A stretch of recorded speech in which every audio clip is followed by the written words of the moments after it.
اللهم لبيك لبيك لا شريك لك لبيك إن الحمد والنعمة لك والملك لا شريك لك لبيك لبيك اللهم لبيك لبيك لا شريك لك لبيك إن الحمد والنعمة لك والملك لا شريك لك لبيك.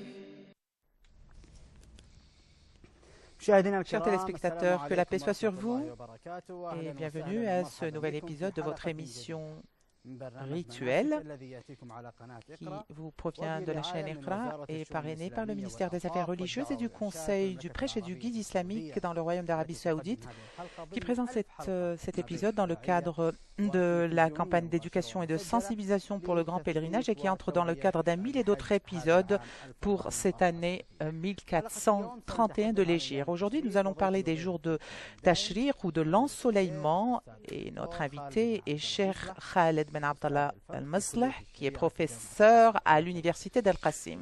Je vous salue, mon cher. Que la paix soit sur toi ainsi que sur tous nos téléspectateurs.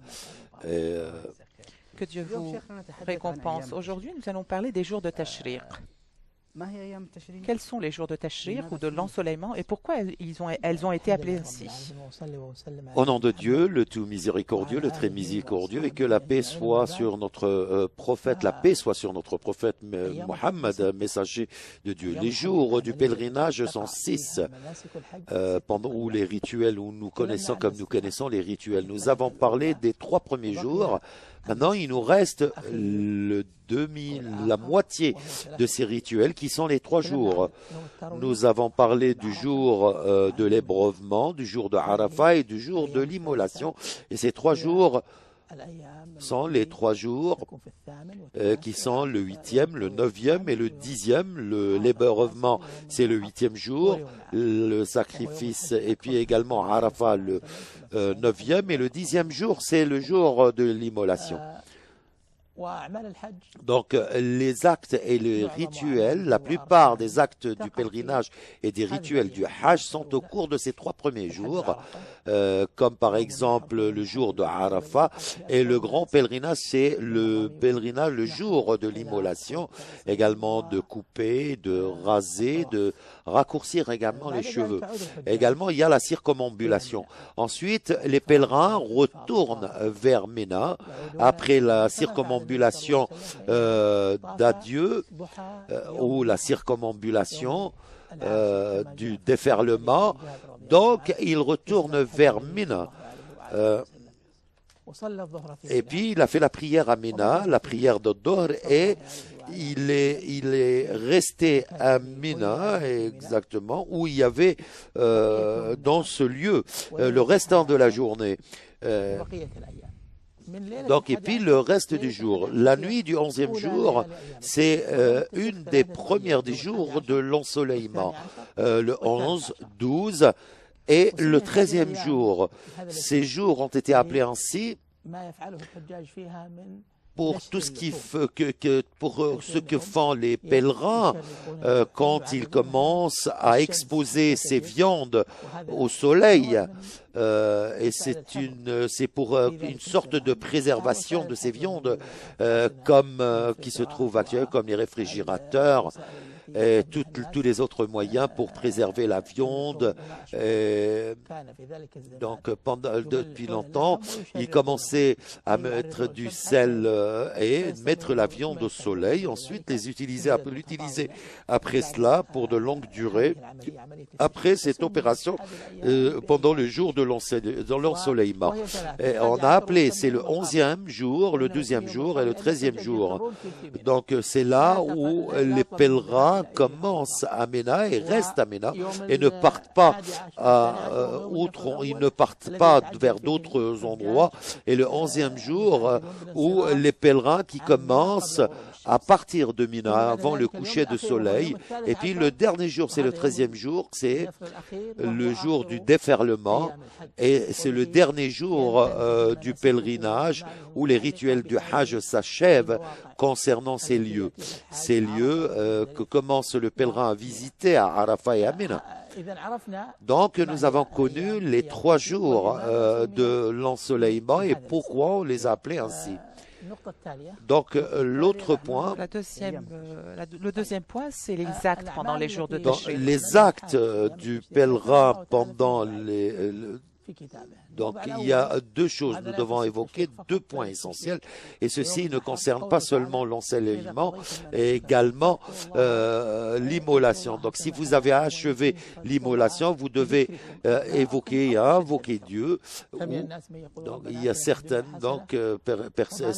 pèlerins qui commencent à invoquer Dieu et leur demander pardon et essayer de leur pardonner les péchés. Donc, ils demandent l'expiation de leurs péchés au cours. Donc, dans ce verset coranique, il a demandé Dieu comment essayer de passer tous ces rituels et passer tous ces actes que font les pèlerins le jour de l'immolation par la lapidation des stèles, l'immolation, couper et raser les cheveux, couper les cheveux et raccourcir les cheveux, et puis la circumambulation. Donc c'est la fin des rituels. Donc il y a 2 actes. C'est de rester pour lapider les stèles le jour de l'ensoleillement jusqu'à la fin, jusqu'au 2e jour pour ceux qui sont pressés de quitter Mina ou de partir.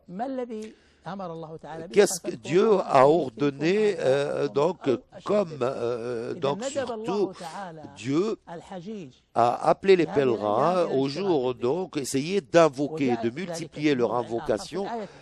Dans l'autre verset, Dieu il a dit vous devez invoquer Dieu au cours de ces journées qui sont ceux qui sont pressés en 2 jours et ceux qui sont en retard, donc ils peuvent rester.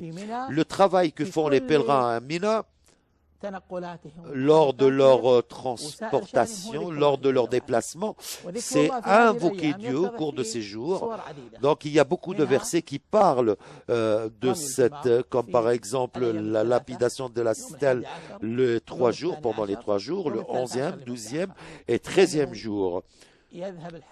Donc les pèlerins partent vers les stèles ou les lieux où Ibrahim a collecté les cailloux et a lancé les cailloux, et ceci est resté. Ainsi, c'est une habitude que toutes les nations commencent à suivre, et surtout le prophète, lui aussi, a lapidé toutes les stèles.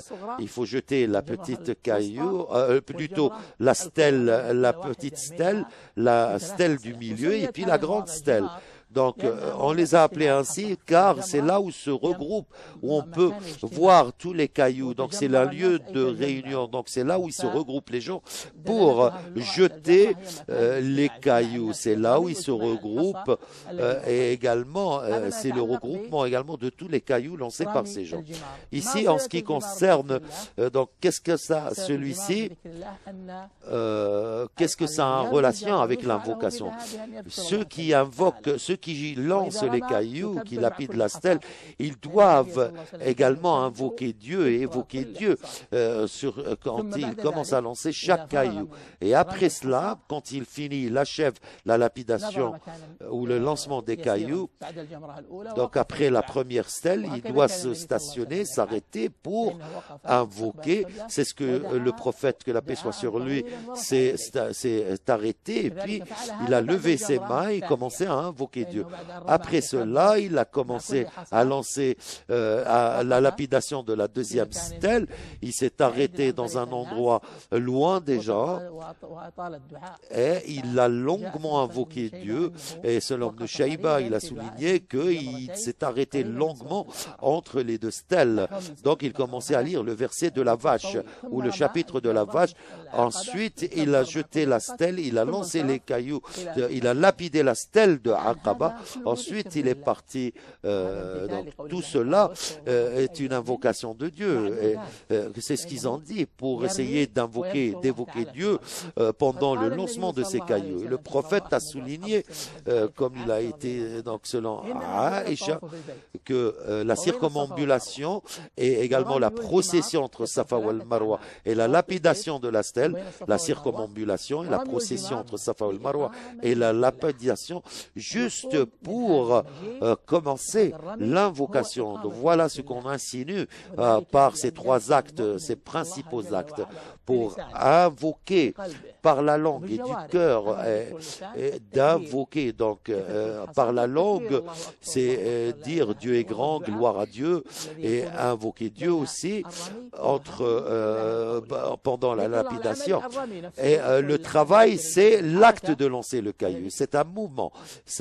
Ceci est une invocation dans le cœur. Et dans le cœur, le serviteur, l'être humain, invoque Dieu. Et également, il sent. Et donc, avec ce mot Dieu, gloire à Dieu, c'est quelque chose. Donc, il doit prononcer ces mots avec un amour, avec enthousiasme. Donc, toutes ces expressions sont très importantes pendant la lapidation des stèles. Donc, on lance chaque caillou et proclame la grandeur d'Allah. Après chaque caillou que le pèlerin lance et s'assure que le caillou tombe dans le réceptacle.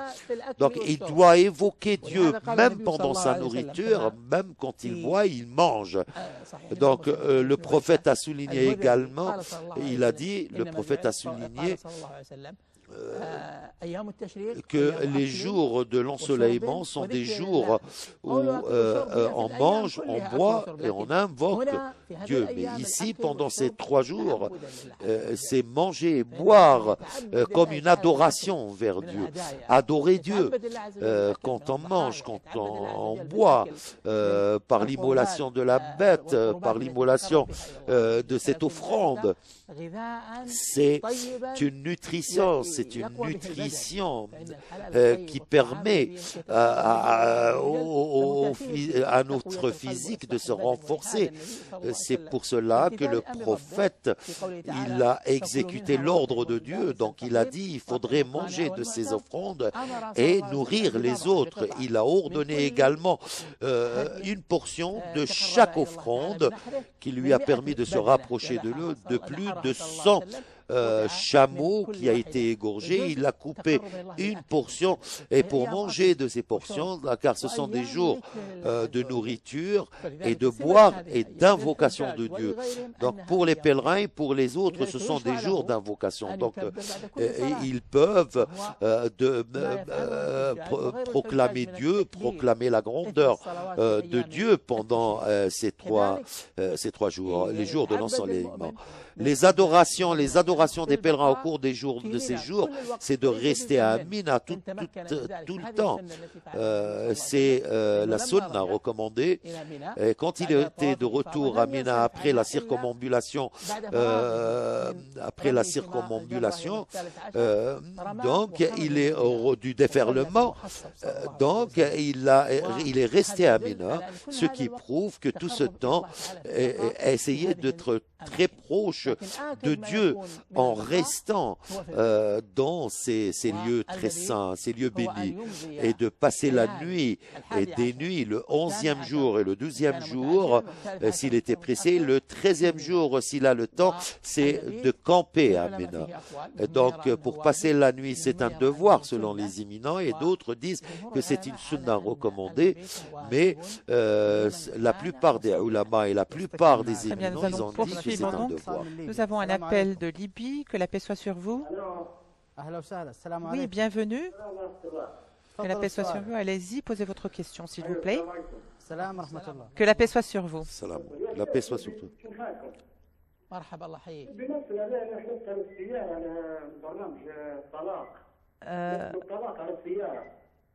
Je suivais un programme sur le divorce.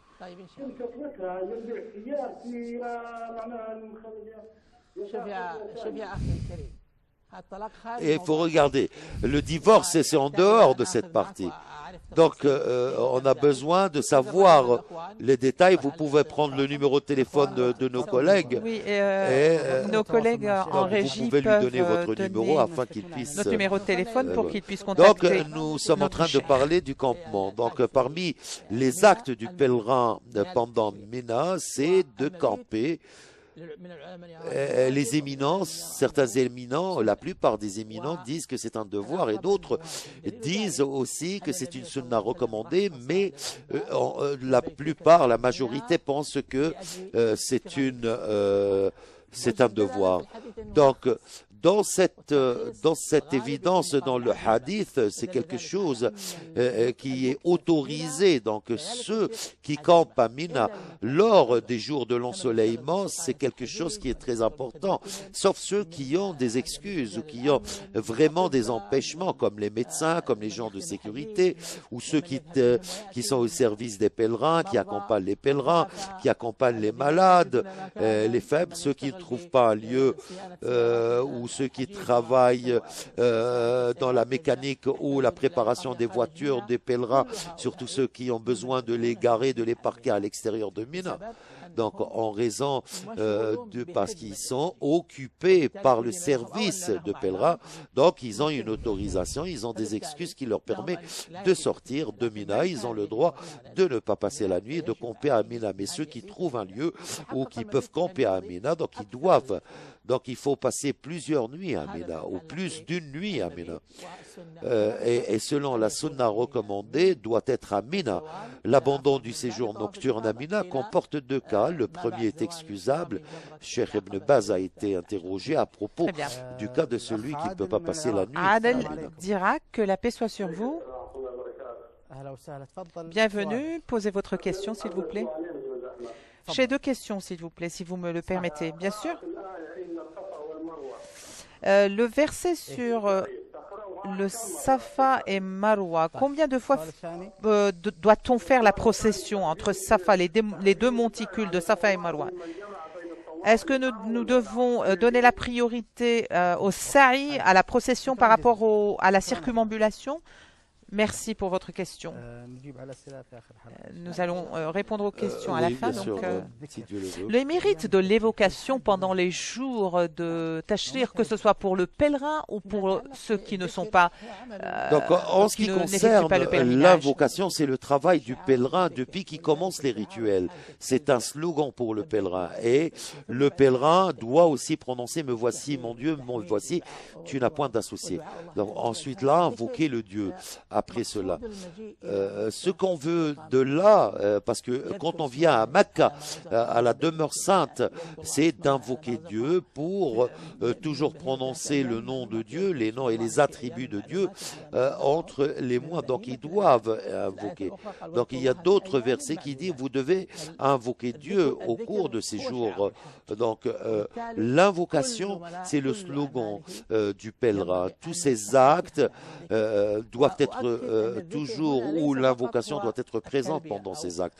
Pas seulement par la prononciation, il y a également par le cœur, avec enthousiasme, essayer d'obéir à Dieu au cours de ces déplacements. Nous allons détailler après la courte pause. Donc, chers téléspectateurs, restez avec nous après la courte pause.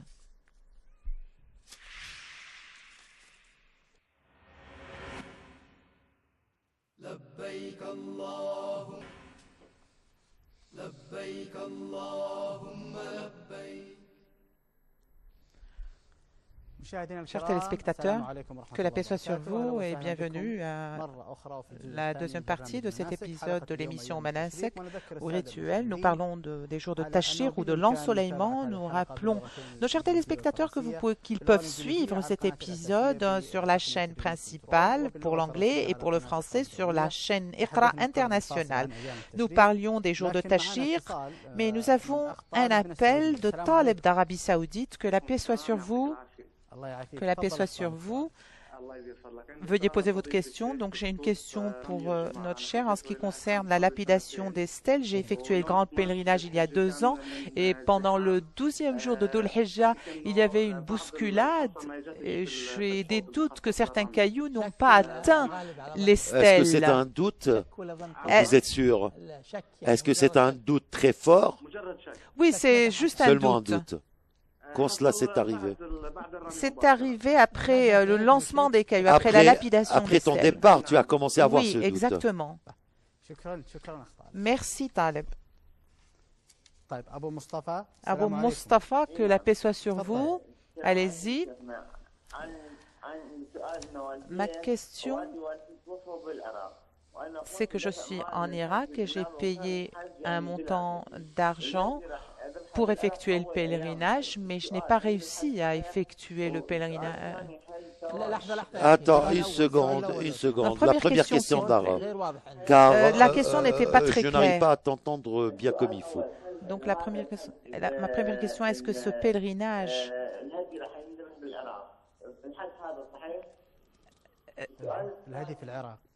j'ai fait une offrande en Irak. J'ai fait une offrande en Irak et je me suis associée Si à tu cette permets, offrande. vous êtes en Donc, train de poser ta première question. Vous êtes en train Irak, de dire donc vous- que vous avez immolé Oui. l'offrande en Irak. Vous êtes en train de poser la question si cela Exactement. Est-ce que le valide ou pas. pèlerinage est valide, Quel est agréé ou pas? C'est quoi le pèlerinage que vous avez effectué? Est-ce que Quel le pèlerinage pèlerinage est avez-vous valide? effectué? Donc vous avez fait la circumambulation. C'était le pèlerinage Ifrad ou bien seulement le Hajj et Umrah? Juste le Seulement grand le Hajj. pèlerinage. Donc je n'ai pas fait Donc, le vous n'avez pas fait tamattu. Umrah pendant ce voyage. Votre deuxième question. Deuxième question. Est-ce que ce pèlerinage est agréé? La deuxième question. Non.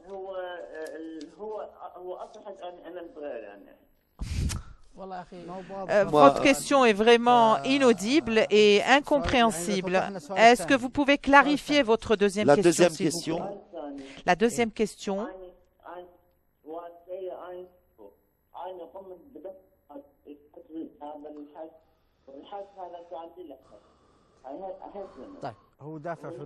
Donc, apparemment, il a payé très bien. Donc, apparemment, il a payé un certain montant d'argent et mandaté quelqu'un pour faire le pèlerinage à sa place.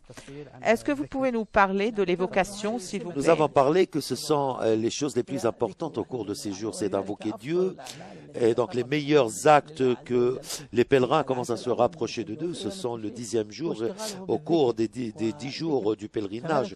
C'est de s'occuper ou de s'occuper par l'invocation, et puis l'invocation qui vient par prononciation, et puis qui vient du cœur, et également l'invocation par nos actes, nos gestes au cours de ces jours, que ce soit ceux qui sont en train d'effectuer le pèlerinage et d'autres qui n'effectuent pas le pèlerinage.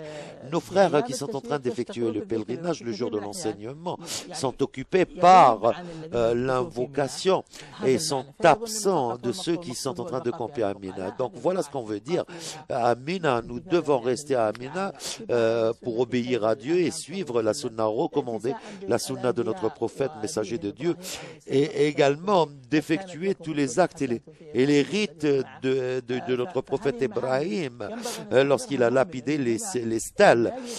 Donc quand il reste, il campe dans ces lieux, c'est d'invoquer Dieu, c'est de multiplier ses invocations et c'est une adoration qui lui permet de se rapprocher de Dieu de plus en plus. Et il doit également prononcer, il doit également proclamer la grandeur d'Allah. Donc, proclamer la grandeur d'Allah, c'est quelque chose qui est en premier degré lors de ces jours d'ensoleillement. Pas seulement pendant les prières, mais mais tout le temps, qu'il soit assis, qu'il soit allongé, et il doit invoquer Dieu, lui demander, le remercier pour ces jours et pour toutes ces offres, ces offrandes. Donc, à partir de la question de Adel, la relation entre les rituels et les évocations.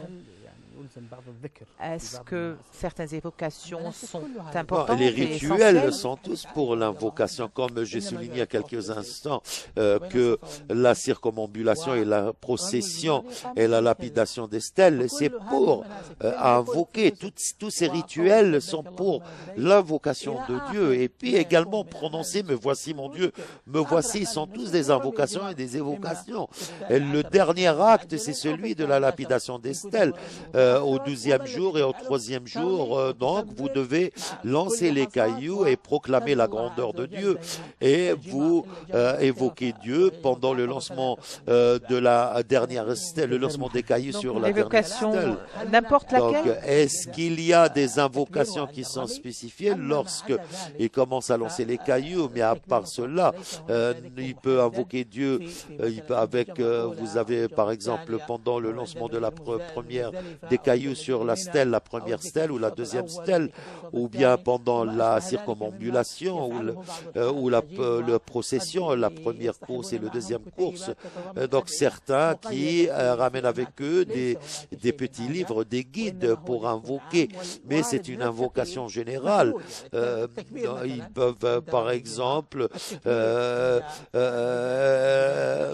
également proclamer la grandeur d'Allah pendant le lancement des cailloux, proclamer la grandeur de Dieu pendant la procession entre Safa et Marwa, et également dire que Dieu protégez-nous, et également lorsque vous aurez déferlé de Arafat, invoquer le car il vous a mis sur la bonne voie, quoiqu'auparavant vous Très bien. évitez du nombre Nous des avons un arrêts. appel d'Espagne. Notre Notre sœur Fatma, que la paix soit sur vous. Que la paix soit sur vous et bienvenue. Notre cher vous écoute. Que la paix soit sur vous, mon Salam, que cher. la paix soit sur vous. Que Dieu vous protège et bénisse et vous bénisse. Je voudrais vous poser la question concernant les types de petits pèlerinages et est-ce que je peux être accompagné par mon fils âgé de 12 ans comme un muhram? Très bien. Abdelrahman du Soudan. Que la paix soit sur vous. Bienvenue. Posez votre question, s'il vous plaît. Première question. Notre prophète, que la paix et la bénédiction d'Allah soient sur lui,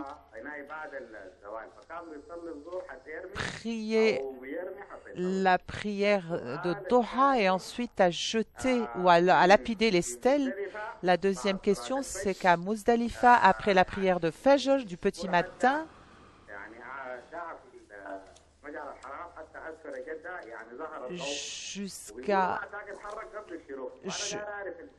jusqu'à arriver à Jeddah, le soleil s'est levé et donc je ne sais pas si ce que j'ai effectué comme acte pendant cette période était valide ou pas. Merci. Abou Mohammed d'Irak, que la paix soit sur vous. Mohammed, reposez votre question s'il vous plaît. Il y a 2 ans, j'ai effectué le grand pèlerinage. Et quelqu'un m'a demandé de lancer les cailloux, de lapider les stèles à sa place. Mais étant donné que les gens se bousculaient, donc j'ai gardé 5 cailloux. Bien. Est-ce que c'est valide? Est-ce que c'est agréé? Merci. Bien. Vous voulez poursuivre ou est-ce que nous prenons davantage de questions? Adel d'Irak voudrait savoir si quand est-ce que nous récitons le verset concernant l'invocation ou également ce qui a été rapporté par notre prophète, messager de Dieu, que la paix soit sur lui. Donc la lecture, Safa al-Marwa est l'un des rituels et essayer d'effectuer la procession et de la procession, c'est à l'extérieur quand le pèlerin finit la circumambulation en se dirigeant vers Safa ou al-Marwa.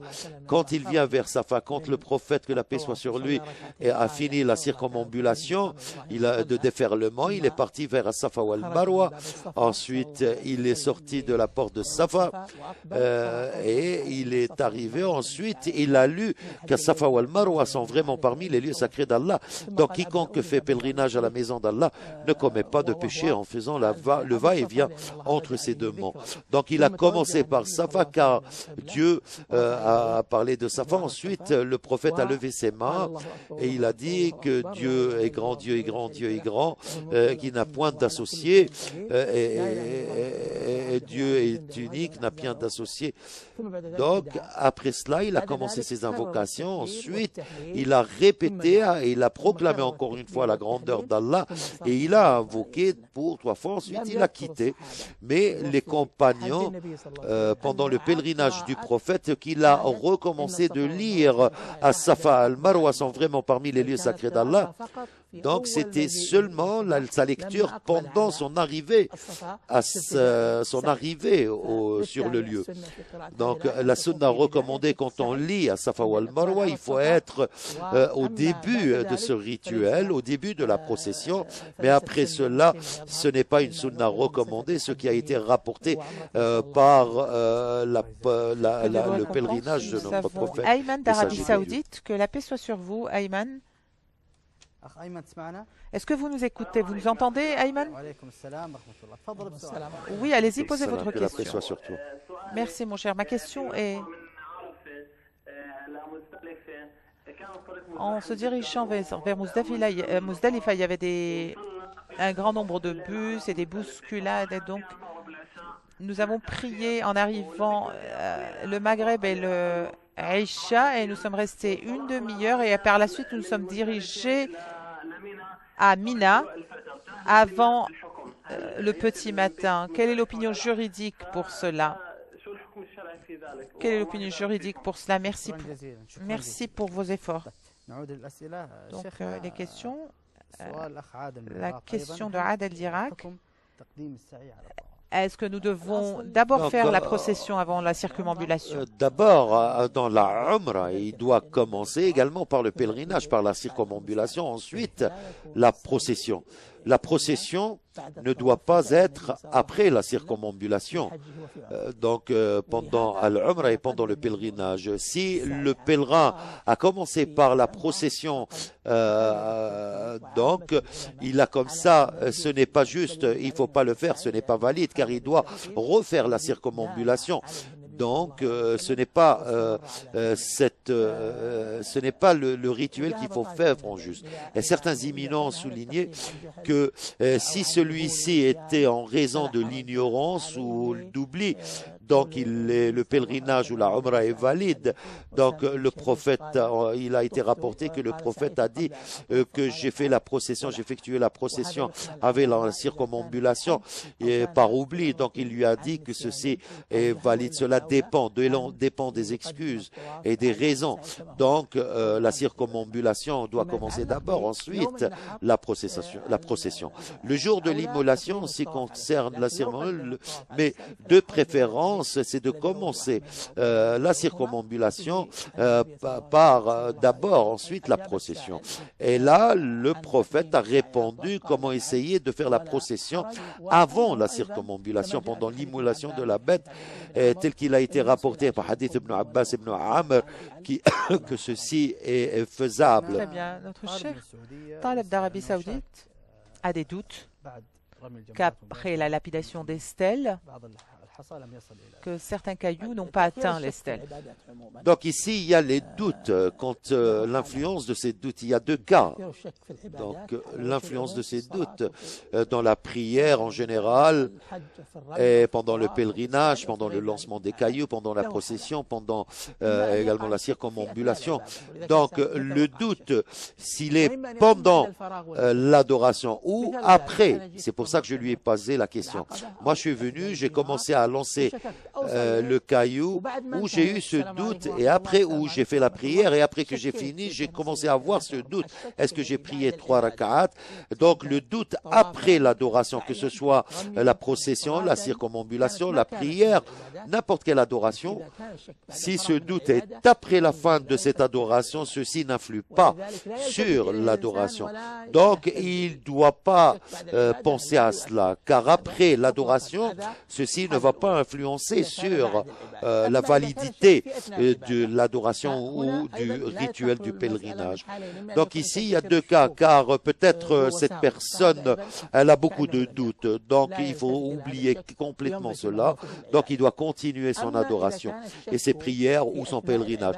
Mais si c'était le doute pendant l'adoration, donc il avait ce doute s'il avait lancé 4 ou 5, ou pendant la circumambulation, est-ce qu'il a effectué la circumambulation 4 fois ou 5 fois, ou pendant la prière, est-ce qu'il a fait 2 rak'at ou 3. Ici, il doit essayer d'investiguer. S'il a jeté 5, il doit bien sûr refaire cela sur son doute. S'il a jeté par exemple 5 au lieu de 4, il doit, par exemple, donc s'il n'a aucun doute sur cette situation, dans ce cas, il doit commencer à être sûr. Donc il doit laisser les 4 cailloux au lieu de 5. S'il a jeté 2 ou 3, donc il doit faire 2. Donc, mais s'il y avait quelque chose, donc s'il y avait un certain doute et de cela, nous pensons que c'est valide et je pense que le doute après l'adoration Louange à Dieu. Abou Mustafa d'Irak n'invalide pas que l'offrande a été faite en Irak, donc a été sacrifiée en Irak. Donc ce que j'ai compris. Donc il a effectué le pèlerinage Ifrad. Donc le pèlerinage, donc l'offrande n'est pas obligatoire, mais s'il veut immoler l'offrande, donc ceci, ça lui revient. S'il a effectué l'immolation, si l'immolation était dans son pays, donc je pense celui-ci, celui concerne.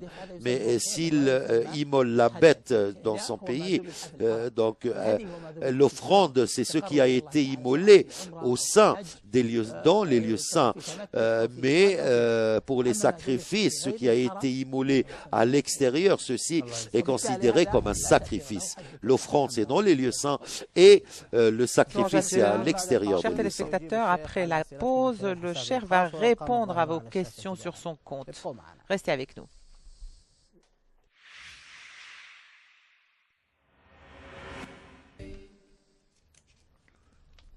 Chers téléspectateurs, bienvenue à la troisième et dernière partie de cet épisode de l'émission Rituel. Donc, le thème de l'épisode, c'est les jours de Tashriq, et avec notre invité, Cheikh Khaled Ben Abdallah Al-Muslah. Après la pause, donc, nous avons répondu à certaines questions. Abou Mustafa d'Irak dit qu'il a payé pour le pèlerinage et a délégué des personnes pour le faire pour son père.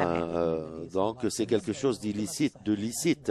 Selon le prophète et selon Ibn Abbas, il a dit une femme qui est venue le jour de l'immolation, elle lui a dit au prophète, je crois que mon père, donc il peut pas, donc à chaque fois il fait la prière, il tombe. Donc il lui a dit qu'il peut. Donc il a dit également que si quelqu'un est délégué pour cette prière, surtout comme cette situation, le cas du père de la femme qui peut pas bouger ou peut-être, et s'il ne trouve pas quelqu'un qui le délègue, donc il peut payer. C'est là un bon acte.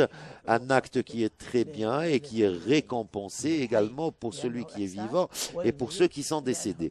Pour un vivant, parce que c'est un bon acte, et s'il était vivant et qu'il ne peut pas effectuer le pèlerinage en raison d'un handicap dans son corps, donc c'est quelque chose de positif.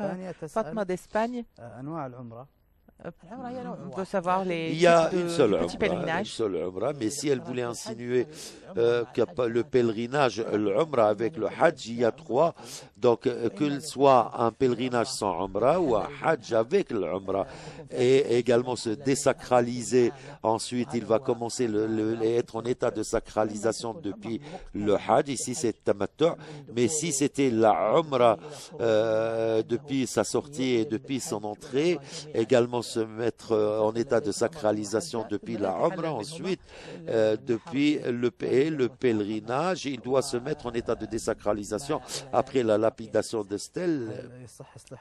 Est-ce qu'il est possible de prendre son fils avec elle? Il a dit qu'il a l'âge de 12 ans. Donc, ce n'est pas une condition qu'il soit majeur. Donc, ceux qui peuvent devenir de vrais compagnons. Est-ce que le prophète, que la paix et la bénédiction de Dieu soit sur lui, lapidait les stèles avant la prière de Dhuhr? Du hadith de Mus'ar Wabra, il a posé la question à Omar, quand est-ce que je commence à lancer les cailloux? Il a dit, il lui a dit encore une fois, quand est-ce que je lance? Il lui a dit, nous attendions le coucher du soleil, donc nous commençons le lancement. Le lancement tout de suite après le coucher du soleil, après le départ du soleil de l'horizon. Donc, selon le prophète, il a lancé les cailloux, il a commencé la lapidation de la stèle de Aqaba et le lancement des cailloux après cela, après le départ du soleil, après le coucher, surtout pendant les jours de l'ensoleillement. Donc, tout de suite après le coucher du soleil. C'est pour cela que le prophète commençait par le lancement des cailloux. Ensuite, donc, le deuxième jour, il a commencé à faire la prière de Dhuhr à l'extérieur. Donc, ici, il doit commencer par le lancement, ensuite la prière. Ahmad d'Irak, que la paix soit sur vous. Ahmad, bienvenue. Posez votre question à notre cher. J'ai deux questions, s'il vous plaît. Bien sûr, allez-y. Comment prier à Mina pendant les jours de Tashriq concernant le raccourcissement et le regroupement des prières? Votre deuxième question, est-ce qu'il est possible pour le mahram de mandater quelqu'un avant la désacralisation? Un appel d'Hollande. Que la paix soit sur vous, Abdesalam. Bienvenue.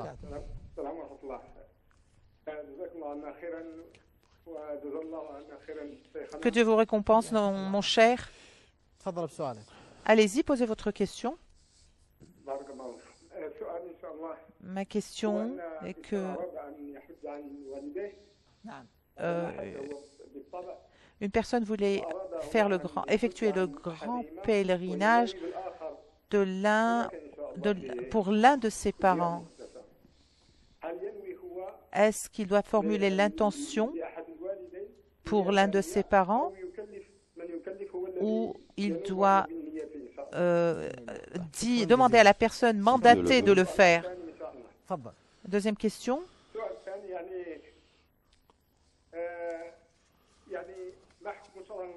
Quelle est l'opinion juridique pour ceux qui interdisent aux musulmans d'effectuer la prière dans la maison sacrée d'Allah?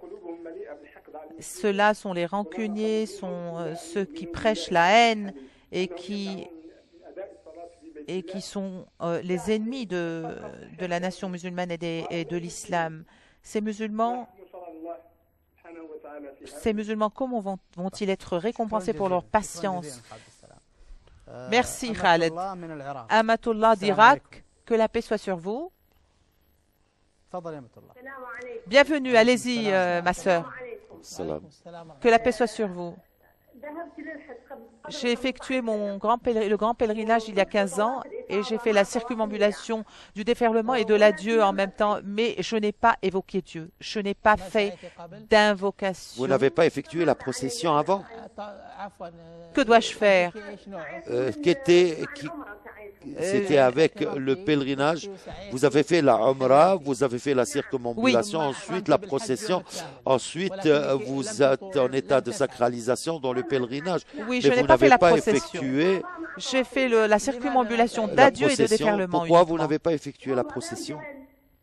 Par ignorance. Merci Amatullah. Donc nous allons répondre à toutes les questions. Nous n'allons rien les laisser. Nous avons juste 7 minutes pour répondre à toutes ces questions. Tout d'abord, il y a deux questions qui se ressemblent, qui sont similaires. Les gens ont des doutes concernant passer la nuit à Muzdalifa. Abdelrahman et Abu Muhammad posent la même question. Est-ce que ceci est... En ce Quelle est votre en ce opinion qui sur concerne cela? passer la nuit pendant les jours de Tashriq, donc ceux qui sont venus, ils doivent rester jusqu'à la fin de la nuit. Donc s'il a une excuse, ils peuvent quitter.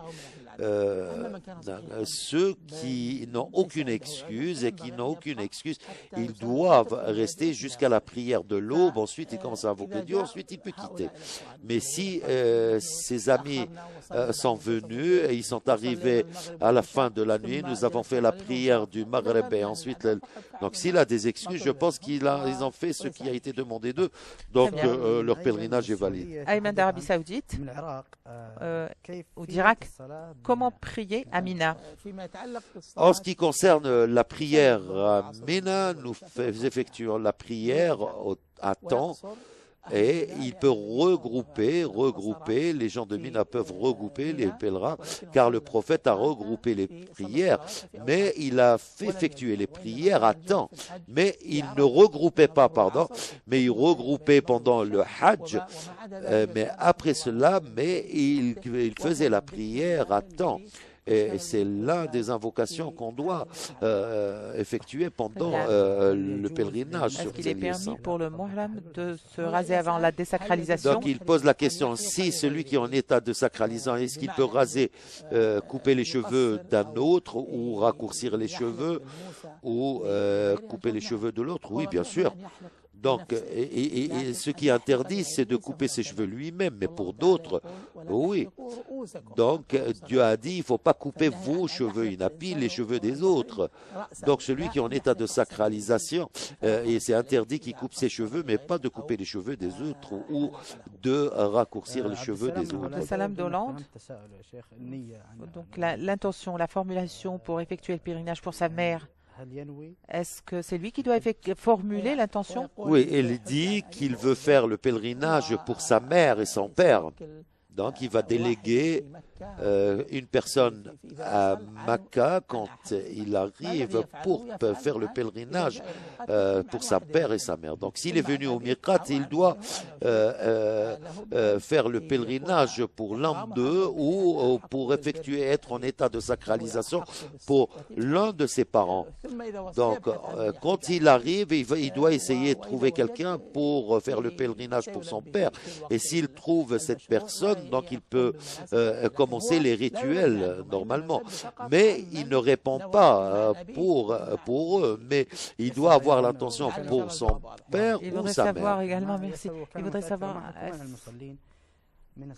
quelle est l'opinion juridique qui interdit aux musulmans de prier dans la maison sacrée? Il a appelé ces gens-là de rancuniers et de haineux. Ne pas permettre aux gens de prier des mosquées, c'est un des grands crimes. Ce sont des demeures de Dieu et c'est Dieu qui a permis, qui a autorisé que ces demeures soient édifiées. Et c'est là où pour proclamer la grandeur d'Allah dans ces demeures sacrées. Donc, il faudrait toujours invoquer, prier. Donc, ils ont à avoir peur également que les cœurs vont être complètement déviés du bon chemin. Donc, pour ne pas permettre aux gens d'invoquer Dieu ou de prier. Et en plus de cela, il y a également par le bombardement de ces mosquées ou des faits, beaucoup de choses, certaines personnes qu'on voit ailleurs dans certains pays musulmans, et nous souhaitons que la situation, sa situation soit plus stable dans le futur. Amatullah d'Irak, elle dit elle n'a pas fait la procession, elle a juste fait la circumambulation de déferlement et d'adieu. La circumambulation de déferlement ou la procession qu'elle n'a pas effectuée. Donc, certains qui voient que c'est une sunna recommandée, certains qui voient que c'est un devoir, certains qui pensent que c'est un rituel, mais c'est un devoir. La plupart des éminents, ils ont dit, donc certains, ils voient que ce n'est pas un devoir, donc sa procession pendant la Umrah, donc je pense dans tous les cas, son pèlerinage est valide. Nous, peut-être même parce qu'elle était ignorante, nous demandons à Dieu qu'il lui accepte, qu'il valide son pèlerinage. Wassim Slimani, quel est l'avis le plus soutenu concernant les offrandes? Est-il un acte obligatoire recommandé ou ce que je comprends non de sa louable? question, prendre cela après l'immolation de la bête, donc prendre des poils et prendre également des ongles, ceci n'est pas une sunna, mais lui il fait cela car il doit s'abstenir de cela pour 10 jours. Donc, les gens diffèrent. Peut-être ici, il doit appliquer la sunna pour couper ses ongles, essayer de raccourcir ses moustaches, essayer. Donc, mais ceci n'a pas été rapporté par le prophète que le prophète a immolé la bête, ensuite il est parti ranger ses ongles. Mais c'est une sunna recommandée générale. Ceux qui ont les cheveux qui sont devenus plus longs, donc toutes les preuves qui montrent qu'il faudrait prendre en considération toutes ces choses, surtout en ce qui concerne ranger les ongles. Nous avons 10 secondes. Est-ce qu'on peut lapider les stèles avant l'adieu? Il n'est pas permis de lancer avant l'après-midi, car le prophète ne le fit qu'après que le soleil eut décliné son zénith. Donc, s'il était permis de lancer avant, il l'aurait fait pour rendre les choses faciles à sa communauté. Donc, dans le Madhab Ahmad, je pense donc s'il y avait vraiment une raison. Pour le reste des questions, nous allons répondre à toutes ces interrogations demain. Chers téléspectateurs, nous arrivons à la fin de cet épisode pour aujourd'hui. Donc, demain à la même heure, nous vous donnons rendez-vous pour un nouvel épisode. Je prie Dieu Tout-Puissant pour qu'il vous protège et vous pouvez donc nous contacter sur le compte de notre cher, sur le compte Twitter et les numéros de téléphone qui s'affichent sur l'écran. Demain, Inch'Allah, si Dieu le veut, que Dieu vous protège. لبيك اللهم لبيك لبيك لا شريك لك لبيك إن الحمد والنعمة لك والملك لا شريك لك لبيك لبيك اللهم لبيك لبيك لا شريك لك لبيك إن الحمد والنعمة